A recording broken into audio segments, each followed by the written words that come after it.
السلام علیکم ورحمۃ اللہ وبرکاتہ۔ الحمد للہ، یہ ہمارا 7 پارے کا 3rd لیکچر ہے۔ شروع کرتے ہیں۔ نحمده ونصلي على رسوله الكريم، اما بعد، اعوذ باللہ من الشیطان الرجیم، بسم اللہ الرحمن الرحیم، ربی شرح لی صدری ویسر لی امری واحلل عقدۃ من لسانی یفقهوا قولی واجعل لی وزیرا من اہلی ربی زدنی علما ربی زدنی علما، آمین ثم آمین۔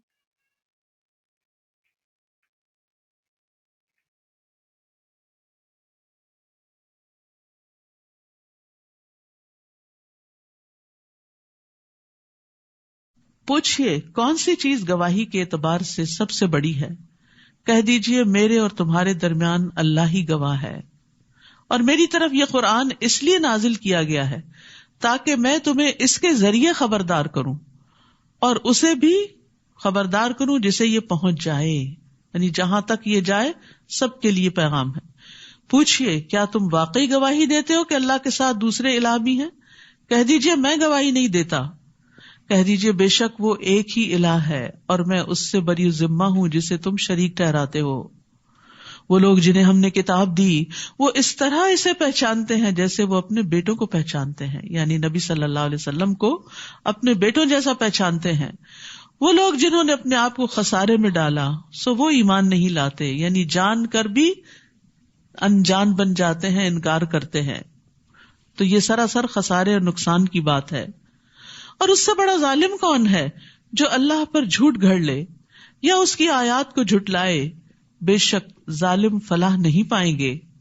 اور جس دن ہم ان سب کو اکٹھا کریں گے پھر ہم ان شرک کرنے والوں سے پوچھیں گے کہاں ہیں تمہارے شریک جن کی خدائی کا تم دعویٰ کرتے تھے؟ پھر اس پر ان کا عذر بس یہی ہوگا کہ وہ کہیں گے قسم اللہ کی جو رب ہے ہمارا، ہم شرک کرنے والے نہ تھے۔ وہاں پھر اپنے ہی عمل کو جھٹلا دیں گے، شرک کا انکار کر دیں گے۔ دیکھیے کس طرح انہوں نے اپنے نفسوں پر جھوٹ بولا اور گم ہو گئے ان سے جو وہ گھڑا کرتے تھے۔ وَمِنْهُمْ مَن يَسْتَمِعُ إِلَيْكَ، اور ان میں سے کوئی وہ ہے جو آپ کی طرف کان لگاتا ہے، یعنی آپ کی باتیں سنتا ہے مگر اچھی نیت سے نہیں، اور ہم نے ان کے دلوں پر پردے ڈال دیے ہیں کہ وہ اسے سمجھ ہی نہ سکیں، اور ان کے کانوں میں بوجھ ہے، اور اگر وہ ہر نشانی دیکھ لیں تب بھی اس پر ایمان نہیں لائیں گے، یہاں تک کہ جب وہ آپ کے پاس آتے ہیں تو آپ سے جھگڑا کرتے ہیں۔ تو جنہوں نے کفر کیا وہ کہتے ہیں یہ تو محض پہلوں کی کہانیاں ہیں، یعنی قرآن ان پہ اثر نہیں کرتا کیونکہ ان کے دلوں پہ پردے پڑ چکے ہوتے ہیں۔ دیکھیے ایک ہی کتاب ہوتی ہے، کچھ لوگ سنتے ہیں دل پگھل جاتے ہیں، زندگیاں بدل جاتی ہیں، اور کچھ لوگ ہوتے ہیں جو بھٹک جاتے ہیں۔ کچھ لوگ اس کے ذریعے عزت پاتے ہیں، کچھ اسی کو چھوڑ کر ذلیل ہوتے ہیں۔ تو اس لیے بہت ضروری ہے کہ ہم اللہ سے توفیق مانگتے رہیں کہ ہمیں وہ اس کتاب کے ذریعے ہدایت دے، ہمارے دلوں کو نرم کرے اور ہماری زندگیوں کو بدل دے۔ اور اس کے لیے بہت ضروری ہے کہ ہم اپنے دلوں کو صاف کرتے رہا کریں، کیونکہ گناہگار دل قرآن کے راز سمجھنے سے عاری ہوتا ہے۔ گناہگار دلوں میں حسد اور بغض اور کینہ اور نفاق بھرے ہوئے دلوں میں قرآن اثر نہیں کرتا، قرآن ان کو سمجھ میں نہیں آتا۔ اللہ کی نافرمانیاں قرآن کو نہ سمجھنے کا باعث بنتی ہیں، دلوں پہ زنگ لگ جاتا ہے۔ کلا بل ران علی قلوبہم ما کانوا یکسبون، تو انسان کے گناہوں کی وجہ سے دلوں پہ زنگ لگتا ہے، جس کی وجہ سے پھر قرآن اندر نہیں جاتا، اور پھر وہ قرآن پڑھ کر سن کر اس پر اعتراض شروع کر دیتے ہیں، یہ تو پہلوں کی کہانیاں ہیں۔ تو یاد رکھیے اگر دین کی کوئی بات، قرآن کی کوئی آیت سمجھ نہیں آ رہی نا تو استغفار شروع کر دے۔ ہو سکتا ہے کوئی خاص گناہ جو اس سے ملتا جلتا کیا ہو وہ رکاوٹ بنا ہوا ہو اور اللہ کی بات سنک ان نہیں ہو رہی۔ امام ابن تیمیہ کے بارے میں آتا ہے کہ جب انہیں قرآن کی کوئی آیت سمجھ نہیں آتی تھی تو 100 تفاسیر دیکھا کرتے تھے، اور بعض اوقات پھر بھی سمجھ نہیں آتی تھی، پوری طرح شرح صدر نہیں ہوتا تھا، تو بیٹھ کے صرف استغفار پڑھتے رہتے تھے۔ تو اگر ہمیں قرآن سمجھ نہ آئے تو اس راہ میں بھی گناہ حائل ہوتے ہیں، تو اللہ تعالیٰ سے دعا کرنی چاہیے کہ وہ ہمارے سمجھ اور فہم اور فقہ میں اضافہ فرمائے۔ وہ دوسروں کو اس سے روکتے ہیں اور خود بھی اس سے دور رہتے ہیں، کیونکہ سمجھ جو نہیں، پتہ ہی نہیں کہ یہ کیا خزانہ ہے، اور وہ محض اپنے آپ ہی کو ہلاک کر رہے ہیں اور وہ شعور نہیں رکھتے. اور اگر آپ انہیں اس وقت دیکھیں جب وہ آگ پر کھڑے کیے جائیں گے تو وہ کہیں گے کاش ہم لوٹا دیے جائیں اور ہم اپنے رب کی آیات کو نہ جھٹلائیں اور ہم مومنوں میں سے ہو جائیں. کاش ہمیں وہ وقت دوبارہ مل جائے کہ ہم اپنی اصلاح کر لیں. بلکہ وہ سب ظاہر ہو جائے گا ان کے لیے جو اس سے پہلے وہ چھپاتے تھے، چھپ چھپ کے غلط کام جو کرتے تھے، نیت کی کھوٹ جو رکھتے تھے اور قرآن سے سیکھنے کی بجائے اس پر اعتراض کرنے کے جو دل میں ارادے رکھتے تھے، تو وہ سب ان کے اندر کے جو جذبات ہوں گے اور خیالات ہوں گے اور ارادے ہوں گے لوگوں کے سامنے آ جائیں گے. تو اس طرح منافقین پہچانے جائیں گے وہاں کہ جو اوپر اوپر سے اسلام کا دعویٰ کرتے ہیں مگر اندر سے مسلمانوں کے شدید دشمن ہوتے ہیں. فرمایا اگر وہ دنیا میں لوٹا بھی دیے جائیں تو بھی وہ ضرور وہی کچھ کریں گے جس سے وہ روکے گئے تھے. وہ کہتے ہیں چور چوری سے جاتا ہیرا پھیری سے نہیں، یعنی وہ ان کی عادت میں ان کی شخصیت کا حصہ ہو گیا. اور بے شک وہ یقیناً جھوٹے ہیں، اپنے اس دعوے میں بھی جھوٹے ہیں ہمیں ایک چانس اور مل جائے تو ہم ہدایت پا جائیں گے. دنیا میں اللہ سبحانہ تعالیٰ بندے کو کئی بار چانس دیتے ہیں، کئی مواقع دیتے ہیں، لیکن انسان جب خود آگے نہیں بڑھتا تو وہ اپرچونٹیز چلی جاتی ہیں. اور انہوں نے کہا یہ ہماری دنیا کی زندگی اصل زندگی ہے اور ہم ہرگز اٹھائے جانے والے نہیں. یاد رکھیے اہل مکہ میں بھی کچھ لوگ ایتھیسٹ تھے کہ جو آخرت کو، خدا کو، کسی دین مذہب کو نہیں مانتے تھے. تو وہ کہتے تھے بس یہی زندگی ہے، جینا ہے مرنا ہے، مر کے مٹی ہو جانا ہے، دوبارہ کوئی اٹھنا نہیں، کوئی حساب کتاب نہیں. اور کاش آپ دیکھیں جب وہ اپنے رب کے سامنے کھڑے کیے جائیں گے، یعنی اٹھائے جائیں گے، تو وہ کہے گا کیا یہ حق نہیں؟ اب بتاؤ جو تم کہتے تھے وہ کہاں گئی بات؟ وہ کہیں گے کیوں نہیں، قسم ہے ہمارے رب کی تو بالکل حق ہے. تو وہ کہے گا پس چکھو عذاب بوجہ اس کے جو تم کفر کرتے تھے، جو تم نے انکار کیا. قد خسر الذین کذبوا بلقاء اللہ، یقیناً خسارے میں رہے وہ لوگ جنہوں نے اللہ کی ملاقات کو جھٹلا دیا کہ اللہ کو کوئی حساب نہیں دینا. یہاں تک کہ جب ان کے پاس قیامت کی گھڑی اچانک آ جائے گی وہ کہیں گے ہائے افسوس ہمارا اس پر جو ہم نے اس کے بارے میں کمی کوتاہی کی، اور وہ اپنے بوجھ اپنی پشتوں پر اٹھائے ہوئے ہوں گے. خبردار کتنا برا ہے وہ بوجھ جو وہ اٹھائیں گے. دیکھیے جو لوگ اللہ کو نہیں مانتے، آخرت کو نہیں مانتے، ان کے پاس اس کی کوئی دلیل نہیں ہے، وہ صرف خواہشات ہیں، خیالات ہیں، کچھ باتیں ان کے دل میں اٹک گئی ہیں، کچھ شکوک و شبہات ان کے اندر پیدا کر دیے گئے. لیکن اگر وہ یہ سوچیں کہ دو میں سے ایک چیز یا اللہ ہے یا نہیں، تو سیف سائڈ تو یہی ہے نا کہ مان لیا جائے وہ ہے. لیکن اگر یہ کہتے ہیں ہے نہیں اور وہ سامنے آ گیا تو پھر تو خسارہ ہی خسارہ ہے. تو اللہ کی ملاقات جو ہے قیامت کے دن ہوگی جب اللہ بندوں سے ملاقات کرے گا. ہم سب کو اس کے حضور حاضر ہونا ہے، اس قیام کی تیاری کرنی چاہیے. اور یہ دنیا میں قیام جو ہے یہ دراصل اس کے آگے کھڑے ہونے کی تیاری ہے. وہ مشقت کا بہت طویل دن ہے جب انسانوں سے حساب لیا جائے گا. وَمَا الْحَيَاةُ الدُّنْيَا إِلَّا لَعِبٌ وَلَهْوٌ وَلَلدَّارُ الْآخِرَةُ خَيْرٌ لِلَّذِينَ يَتَّقُونَ أَفَلَا تَعْقِلُونَ. اور نہیں دنیا کی زندگی مگر ایک کھیل اور تماشا، اور البتہ آخرت کا گھر بہتر ہے ان لوگوں کے لیے جو تقوی اختیار کرتے ہیں. آخرت متقین ہی کے لیے ہے. وَالْعَاقِبَةُ لِلْمُتَّقِينَ جیسے دوسری جگہ فرمایا. کیا پھر تم عقل سے کام نہیں لیتے؟ تو یہاں دنیا کی حقیقت بتائی گئی، اس کو دو لفظوں سے بیان کیا گیا، لعب اور لہو. لعب کہتے ہیں ہر وہ کام جو فائدہ مند نہیں ہوتا، اور لہو ہر وہ کام جس سے انسان غفلت میں پڑ جاتا ہے، یعنی وہ چیزیں جو اللہ کی یاد سے غافل کر دیں. ہمیں دنیا میں رہنا ہے، دنیا کے کام کاج کرنے ہیں، لیکن دنیا کے کاموں میں اتنا محو نہ ہو کہ نمازیں ہی بھول جائیں، اللہ کی یاد ہی بھول جائے، اللہ کی اطاعت کی طرف سے انسان غافل ہو جائے. ابن عباس کہتے ہیں یہ کافر کی زندگی ہے کیونکہ وہ زندگی کو دھوکے اور باطل کاموں میں گزار دیتا ہے. مومن کی زندگی نیک اعمال پر مشتمل ہوتی ہے، وہ ہر چیز میں آخرت سامنے رکھ کے کرتا ہے کام.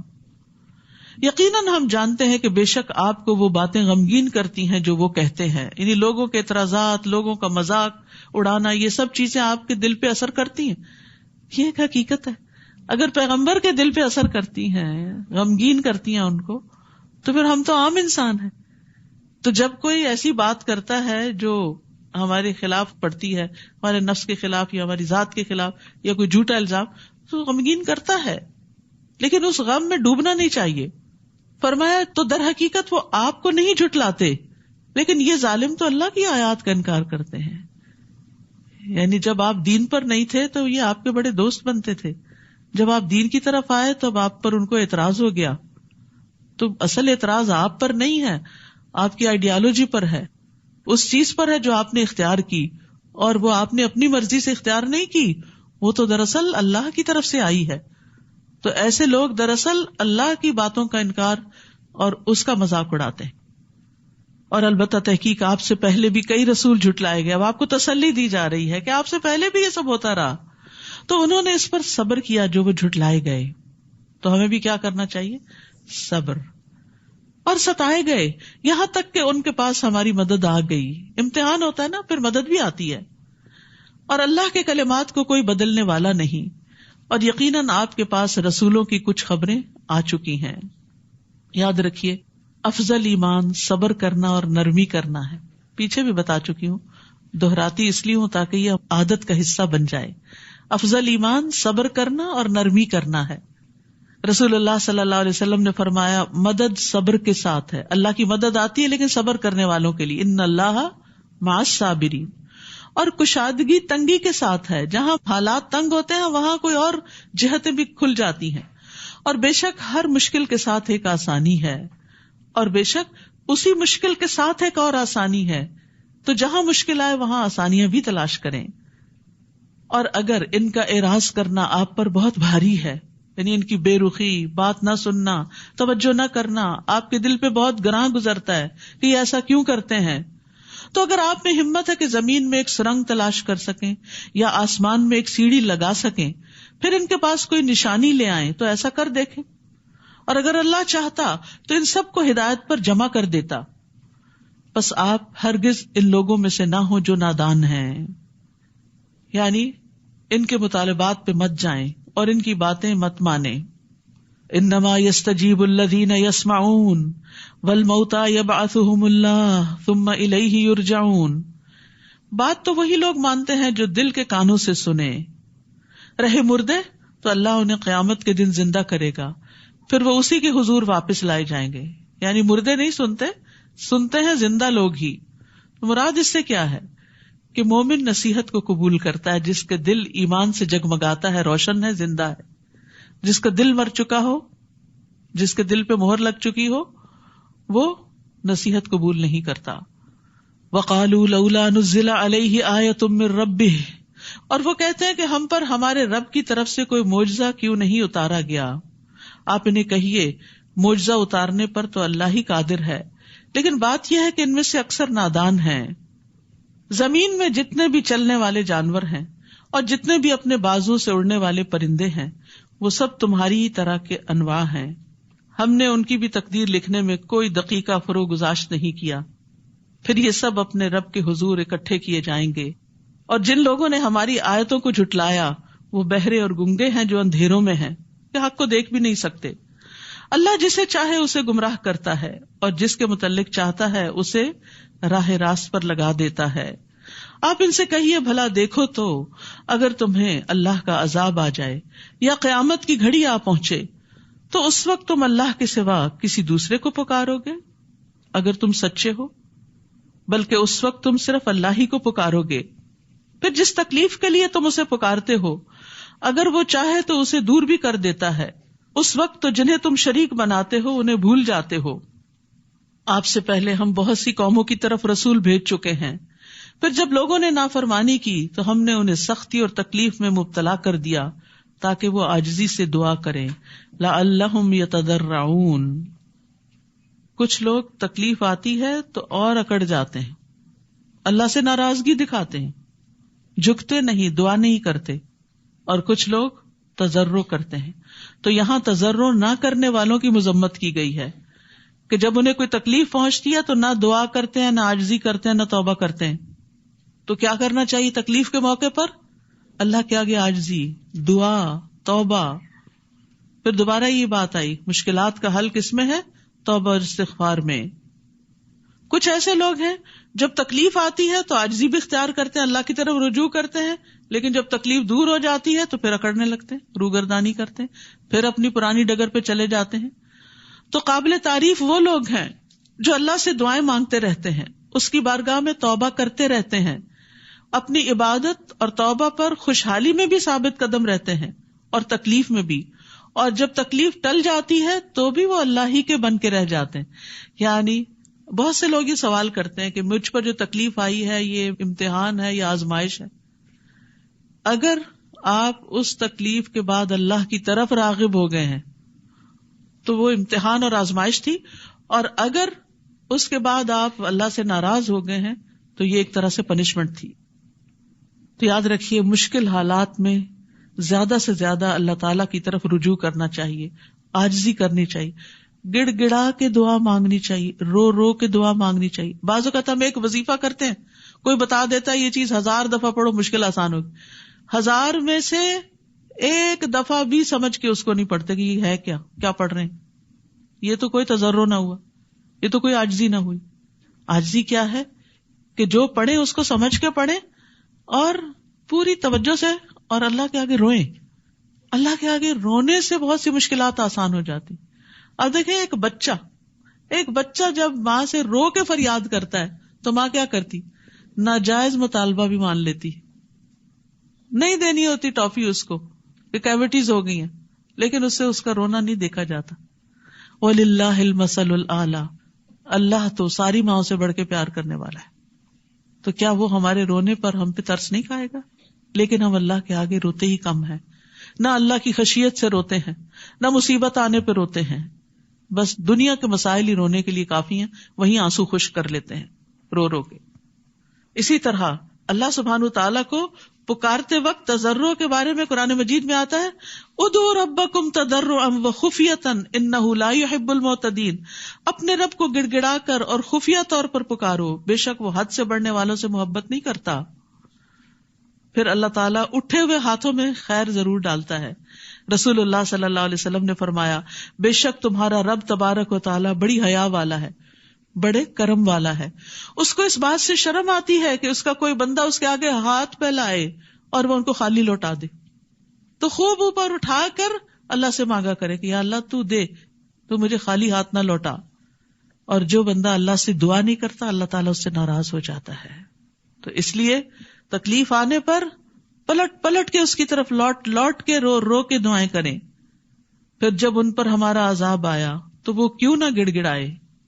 یعنی تکلیف میں، عذاب میں گڑ گڑانا چاہیے، مگر ان کے دل تو اور سخت ہو گئے، اور جو کام وہ کر رہے تھے شیطان نے انہیں وہی کام خوبصورت بنا کر دکھا دیے، ان کی غلطیاں ان کو خوبصورت بنا دی. استغفر اللہ.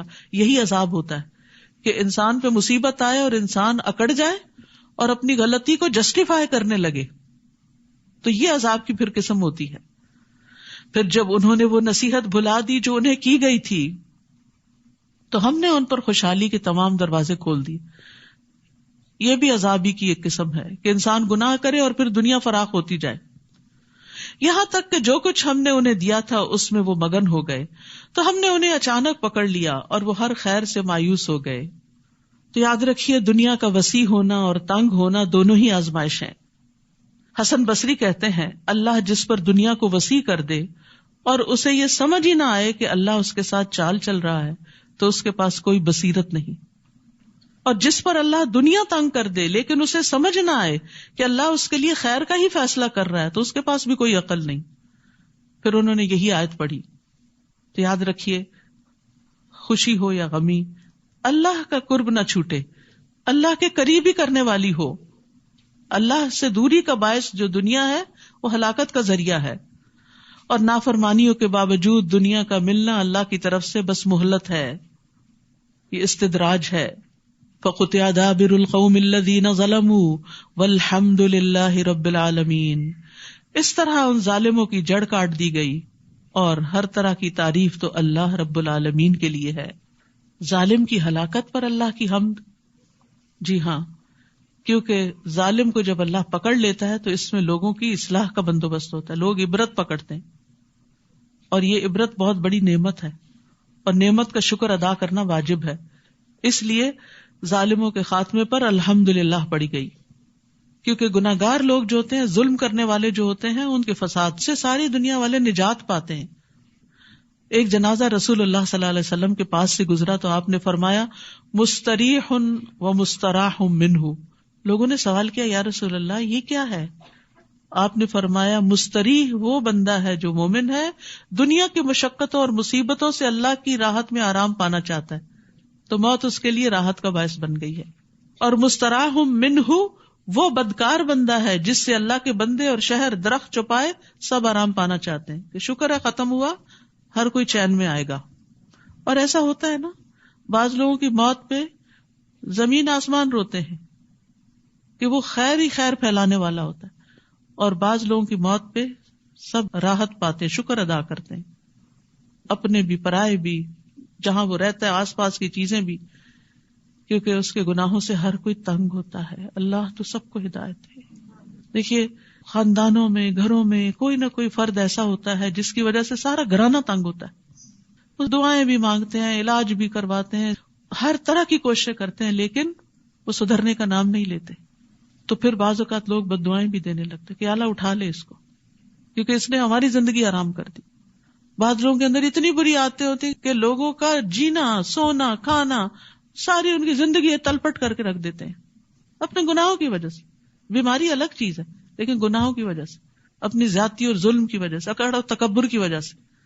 تو ایسے لوگ جب دنیا سے جاتے ہیں تو ہر چیز شکر ادا کرتی. آپ ان سے پوچھئے بھلا دیکھو تو اگر اللہ تمہاری سماعت اور تمہاری آنکھیں سلب کر لے اور تمہارے دلوں پر مہر لگا دے تو اللہ کے سوا کوئی اور الہ ہے جو یہ چیزیں تمہیں واپس دلا دے؟ دیکھیے ہم کیسے بار بار اپنی آیات بیان کرتے ہیں، پھر بھی یہ لوگ منہ موڑ جاتے ہیں. آپ ان سے کہیے بھلا دیکھو تو اگر تم پر اللہ کا عذاب اچانک آ جائے یا علانیہ آ جائے تو کیا ظالموں کے سوا کوئی اور بھی ہلاک ہوگا؟ اور ہم جو رسول بھیجتے ہیں تو صرف اس لیے بھیجتے ہیں کہ لوگوں کو بشارت دیں اور ڈرائیں. تو جو کوئی ایمان لے آیا اور اس نے اپنی اصلاح کر لی تو ایسے لوگوں کو نہ کوئی خوف ہوگا نہ وہ غم زدہ ہوں گے. ایمان اور اصلاح، لا الہ الا اللہ کہنے کے بعد پھر اللہ کی اطاعت کے کام کرنا، اپنی بیڈ ہیبٹس کو چھوڑنا. اور جن لوگوں نے ہماری آیات کو جھٹلا دیا تو ان کی نافرمانیوں کی انہیں ضرور سزا مل کر رہے گی. اے محمد صلی اللہ علیہ وسلم آپ ان سے کہیے میں یہ نہیں کہتا کہ میرے پاس اللہ کے خزانے ہیں، نہ ہی میں غیب کی باتیں جانتا ہوں، اور نہ میں کہتا ہوں کہ میں فرشتہ ہوں. میں تو صرف اس کی پیروی کرتا ہوں جو میری طرف وحی کی جاتی ہے. آپ ان سے پوچھئے کیا نابینا اور بینا برابر ہو سکتے ہیں؟ پھر تم لوگ کیوں نہیں سوچتے؟ اور آپ اس وحی کے ذریعے ان لوگوں کو ڈرائیے جو اس بات سے ڈرتے ہیں کہ انہیں ان کے رب کے ہاں اکٹھا کیا جائے گا جس کے بغیر ان کا نہ کوئی حمایتی ہوگا اور نہ سفارشی ہوگا. اسی طرح شاید وہ پرہیزگار بن جائیں. اور جو لوگ اللہ کی رضا چاہتے ہیں اور صبح و شام اپنے رب کو پکارتے ہیں انہیں اپنے ہاں سے دور نہ کیجیے. نبی صلی اللہ علیہ وسلم کو حکم دیا جا رہا ہے کہ جو لوگ صبح و شام اپنے رب کو پکارتے ہیں انہیں اپنی مجلس سے دور نہ کیجیے. ان کے حساب سے آپ کے ذمہ کچھ نہیں اور نہ آپ کے حساب سے کچھ ان کے ذمہ ہے، لہٰذا اگر آپ انہیں دور ہٹائیں گے تو بے انصافوں میں شمار ہوں گے. تو یہاں ذکر کے لیے صبح و شام کا لفظ آیا ہے، خاص وقت، کیونکہ یہ دونوں اوقات مشغولیت کے بھی ہوتے ہیں اور دنیا کے کاموں کا بھی غلبہ ہونے لگتا ہے. تو جو ان اوقات میں مشغولیت میں بھی اللہ کو یاد کرے گا تو وہ فرصت کے اوقات میں تو کرے گا ہی. اور اللہ سبحانہ تعالیٰ صبح و شام اپنے بندوں کی خبر بھی لیتا ہے. جب فرشتے تبدیل ہو کے اوپر جاتے ہیں نا تو اللہ تعالیٰ ان سے پوچھتے میرے بندے کیا کر رہے تھے، تو وہ کیا بتاتے ہیں؟ وہ نماز پڑھ رہے تھے. فجر اور عصر کی نمازوں میں کرام کاتبین کی تبدیلی ہوتی ہے. اسی طرح ہم نے بعض لوگوں کے ذریعے دوسروں کو آزمائش میں ڈالا ہے تاکہ وہ انہیں دیکھ کر کہیں کہ کیا ہم میں سے یہی لوگ ہیں جن پر اللہ نے احسان کیا. دیکھو کیا اللہ اپنے شکر گزار بندوں کو ان سے زیادہ نہیں جانتا. یعنی یہ وہ لوگ ہیں جو ایمان کی نعمت کی قدر و قیمت کو جانتے ہیں اور اس کے ملنے پر اللہ کا شکر ادا کرتے ہیں. وَإِذَا جَاءَكَ الَّذِينَ يُؤْمِنُونَ بِآيَاتِنَا فَقُلْ سَلَامٌ عَلَيْكُمْ كَتَبَ رَبُّكُمْ عَلَى نَفْسِهِ الرَّحْمَةَ. اور جب آپ کے پاس وہ لوگ آئیں جو ہماری آیتوں پر ایمان لاتے ہیں تو آپ انہیں کہیے تم پر سلامتی ہو. یعنی جو لوگ کتاب سے محبت رکھتے ہوں، اس پر ایمان رکھتے ہوں اور اس سے آگے پھر اس کو پڑھتے پڑھاتے ہیں، کیونکہ ایمان کے تقاضے ہیں یہ سارے، تو وہ سلامتی کے مستحق ہے، انہیں دعا دینی چاہیے. تمہارے رب نے اپنے اوپر رحمت کو لازم کر لیا ہے کہ تم میں سے کوئی شخص لا علمی سے کوئی برا کام کر بیٹھے، پھر اس کے بعد وہ توبہ کر لے اور اپنی اصلاح کر لے تو یقیناً وہ معاف کر دینے والا اور رحم کرنے والا ہے. تو غلطی ہونے پر صبح و شام رب سے توبہ کا موقع ہے. اللہ عز و جل رات کے وقت اپنا ہاتھ پھیلاتا ہے تاکہ دن کا گناہ گار توبہ کر لے، اور دن کو اپنا ہاتھ پھیلاتا ہے تاکہ رات کا گناہ گار توبہ کر لے، یہاں تک کہ سورج مغرب سے طلوع ہو جائے. تو غلطیوں پر ندامت کے ساتھ استغفار کرنی چاہیے اور آئندہ زندگی کو بہتر بنانا چاہیے. اور اسی طرح ہم اپنے احکام واضح طور پر بیان کرتے ہیں، اور اس لیے بھی کہ مجرموں کی راہ بالکل نمایاں ہو جائے. آپ ان سے کہیے کہ مجھے اس بات سے روک دیا گیا ہے کہ میں ان کی عبادت کروں جنہیں اللہ کے سوا تم پکارتے ہو. آپ ان سے کہیے کہ میں تمہاری خواہشات کی پیروی نہ کروں گا، اور اگر ایسا کروں تب تو میں بہک گیا اور ہدایت یافتہ لوگوں میں سے نہ رہا. آپ ان سے کہیے کہ میں اپنے رب کی طرف سے روشن دلیل یعنی قرآن پر قائم ہوں جسے تم نے جھٹلا دیا، اور جس چیز کی تم جلدی کر رہے ہو یعنی عذاب، وہ میرے پاس نہیں. حکم تو صرف اللہ ہی کا ہے، وہ حق ہی بیان کرتا ہے اور وہی بہترین فیصلہ کرنے والا ہے. اہل مکہ چونکہ بار بار دھمکی دیتے اور کہتے کہ لے آؤ عذاب، تو اس کے جواب میں یہ بات اتاری گئی. آپ ان سے کہیے جس چیز کی تم جلدی مچا رہے ہو یعنی عذاب کی، اگر وہ میرے اختیار میں ہوتی تو میرے اور تمہارے درمیان کب کا فیصلہ ہو چکا ہوتا. اور اللہ ظالموں کے متعلق خوب جانتا ہے کہ ان کے ساتھ کیا معاملہ کرنا چاہیے. وَعِندَهُ مَفَاتِحُ الْغَيْبِ لَا يَعْلَمُهَا إِلَّا هُوَ، اور غیب کی چابیاں تو اسی کے پاس ہیں، اس کے سوا کوئی بھی نہیں ان کو جانتا. تو اصل غیب صرف اللہ کو پتا ہے. بحر و بر میں جو کچھ ہے اسے وہ جانتا ہے. اور کہا جاتا ہے کہ سمندر کا جو بیڈ ہے نیچے تہ ہے، سائنٹسٹ کہتے ہیں اس کا صرف 1% جانا گیا ہے، 99% ہمارے علم میں نہیں. اور زمین کے اوپر بھی جو کچھ ہے اس کا بھی بڑا حصہ ابھی تک علم سے باہر ہے. وَلَا يُحِيطُونَ بِشَيْءٍ مِّنْ عِلْمِهِ إِلَّا بِمَا شَاءَ. تو یہ سارے خزانے اس کے ہیں، اس کو سب پتا ہے کون سی چیز کہاں کیا کر رہی ہے، دوسروں کو نہیں پتا. یہ اللہ کی قدرت کی دلیل ہے. اس لیے اوروں سے امپریس ہونے کی بجائے اللہ کے آگے جھکنا چاہیے. اور کوئی پتا تک نہیں گرتا جسے وہ نہ جانتا ہو، نہ ہی زمین کی تاریکیوں میں کوئی دانہ ہے جس سے وہ باخبر نہ ہو. اور تر اور خشک جو کچھ بھی ہو سب کتاب مبین میں موجود ہے، لوح محفوظ میں ہر چیز کا ریکارڈ موجود ہے. ہم لوگوں کے علم سے متاثر ہو جاتے ہیں. کسی نے ایک کی بجائے اگر 2 PhDs کی ہے تو اس کے آگے تو جھوک ہی جائیں گے کہ جو یہ کہتا ہے صحیح ہے غلط ہے بس یہی مان لو، اور جو اللہ کہتا ہے جو اللہ کی کتاب میں بتایا گیا اس کو بس ریلکٹنٹلی ہی لیتے ہیں، یقین نہیں کرتے. جبکہ اللہ کا علم ہر چیز پر چھایا ہوا ہے، ہر چیز کو اپنے گھیرے میں لیے ہوئے ہے. اس لیے جو بات وہ کرتا ہے وہ سب سے زیادہ فائدہ مند ہے، ہمارا اس پر ایمان ہونا چاہیے. تو کہتے ہیں نا دانے دانے پہ مہر ہے. جو بات ہم کرتے ہیں وہ یہی ہے کہ اس کو پتا ہے کہ کون سا دانا کون کھائے گا، یہ اس کو پہلے سے پتا ہے، ہمیں نہیں پتا ہوتا. ہم اپنے سامنے پتا اترتے ہوئے گرتے ہوئے لہراتے ہوئے دیکھتے ہیں، ہمیں نہیں پتا ہوتا کہاں گرے گا.